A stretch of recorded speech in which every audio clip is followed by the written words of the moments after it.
this was something that started from 1926, when the city said, there's only a specific area in which African American people could reside.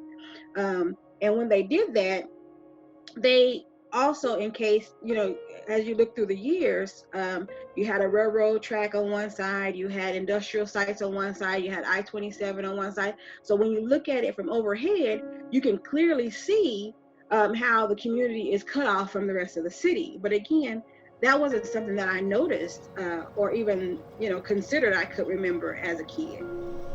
This is the 1959 proposed land use map, and that dark gray area is industrial. Okay, as you can see, where it was predominantly African American and predominantly Hispanic, where do you see the concentration of heavy industry?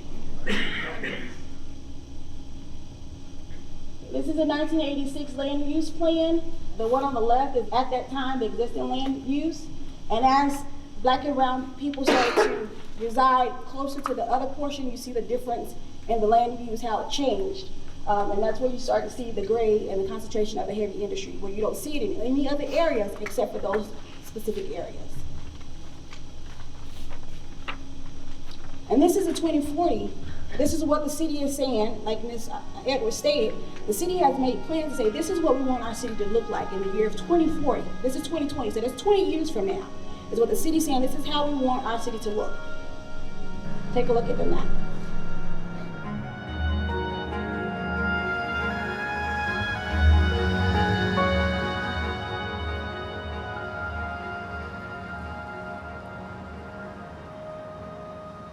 The question of why don't people just move?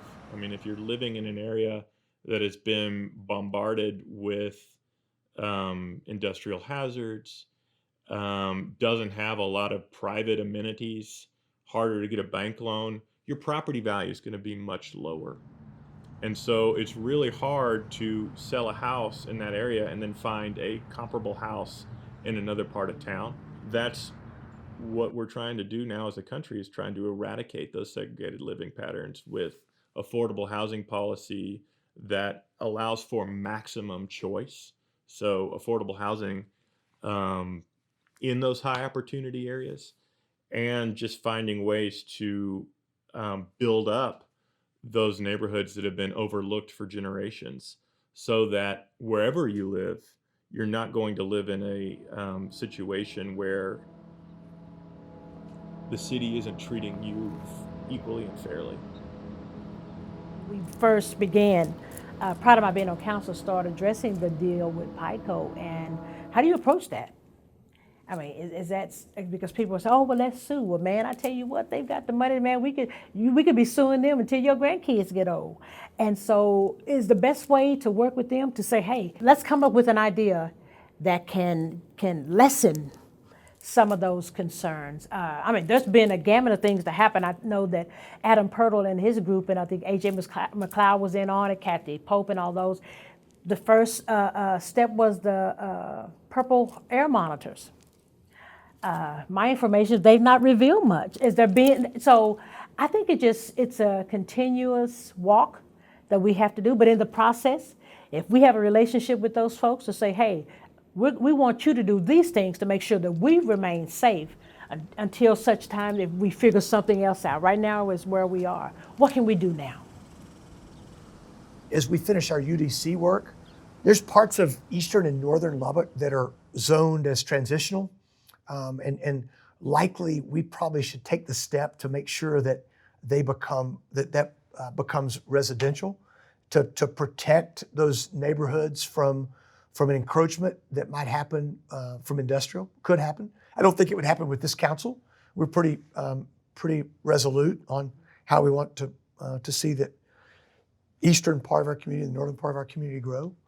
But I think that's a thing we can do also to provide the right kind of buffer. Now, we've got some situations in the eastern and northern part of our community where you've got industrial and residential development that bump up to each other.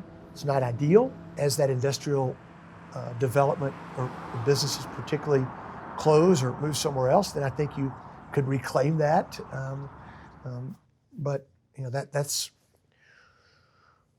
part of our future. I think we have to get on the right course towards that. And I think our council has been pretty open about what our goals are in that regard. To their credit, they put in a big section in Chapter 7 of the 2040 plan, kind of talking about the concerns that the neighborhood associations on the east side identified. And in that chapter, the consultant suggested that the city start removing some of that industrial zoning, not allowing industrial zoning to expand, putting together a blue ribbon commission to investigate how all of this stuff over on the east side, north side is affecting people growing up over there.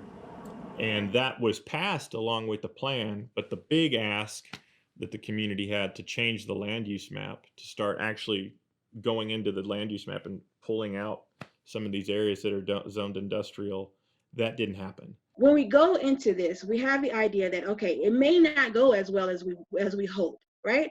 But if we start the conversation, it's already a win. So even if we don't get anything that we had expected to get, just the fact that it's on their lips is a win to us, because it's a conversation that started that it never would have been had we not gotten this fight in the first place.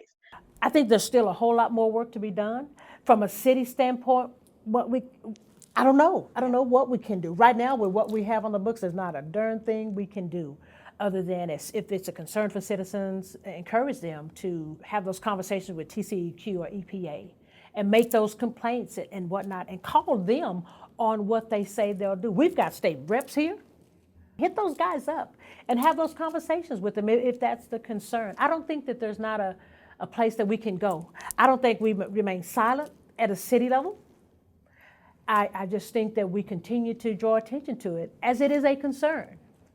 As a council person, all the stuff that I'd like to do, like I said, some stuff I don't even have, that's not even within my role. All the things that you like to do, they're not done always at the city council level. They're done within communities. I make decisions often that sometimes I may not necessarily agree with them, but my constituents say, hey, that's the direction we want you to go. So, one of the goals, of course, is to continue to have our meetings, making sure that we have all the right information, that we have all the city personnel that represents codes, that represents, the police department, that we've got them at our meetings so that they can share information about what's pertinent and important to our neighbors. We also continue to invite our elected officials that are representing our particular districts and precinct to make sure that they also share information about what's going on at their level, because it actually has an impact on every neighborhood. If we're saying that the city needs to invest more into the community, what better way to do that than to start yourself, right? So the things that you want to see done, you be the change you want to see. So that was the deciding factor behind building a home here in East Lubbock. So that's basically why we ended up doing it, and it's great. Like, I'm comfortable over here, it doesn't flood over here, so that's a few of the reasons, but there's, I enjoy my community. Yes, I want it to look better. Yes, I want more infrastructure. Yes, we want more buildings, but I love it. We have beautiful parks over here, so there's pros and cons to it. But ultimately, because I have faith that it will change for the better, and I want to be a part of that change. People take intense pride in living in the east side, and they care a lot about it. They care about their neighbors. Even people that move away come back and try and help the community. But I mean, there's certainly fire to get something done and to make major improvements. I think they've also had a voice in the UDC and the work that's being done there. We need to look at subdivision regulations. We need to look at potentially developing places in areas with more density. We need to think about things differently.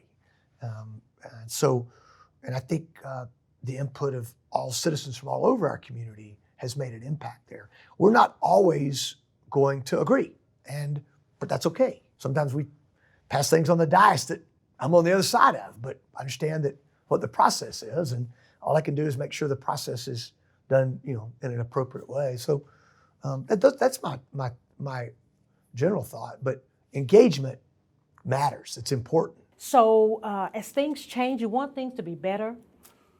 But I get concerned that if they happen too quickly, it has the potential to displace people, to create situations where people won't be able to afford to live in the homes that they have. And I think change is good, but I think change has to happen over time.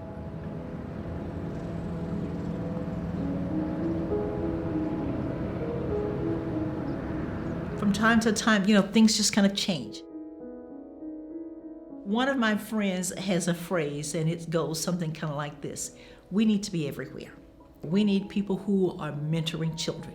We need people who are focusing on zoning. We need people who are focusing on the political climate. We need people who, and with that, getting people registered to vote, getting people to understand the importance of voting.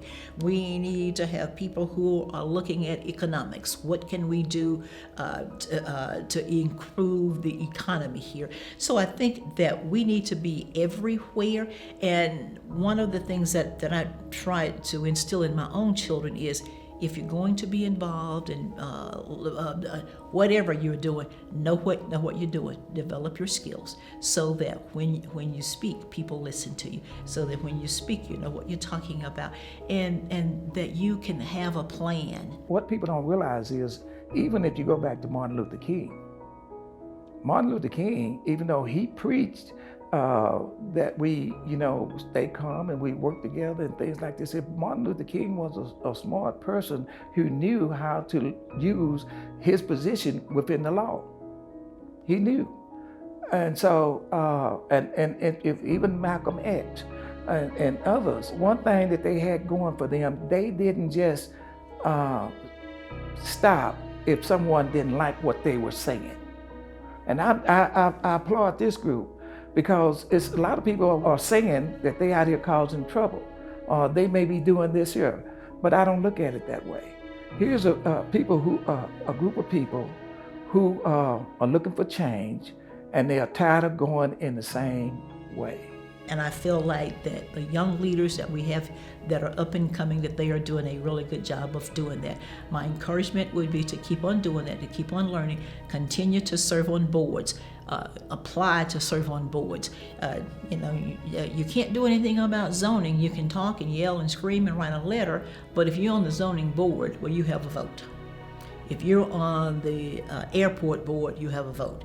If you're on the health board, you have a vote. And so whatever it is, get involved from the grassroots part so that your voice can be heard, so that you can make a difference.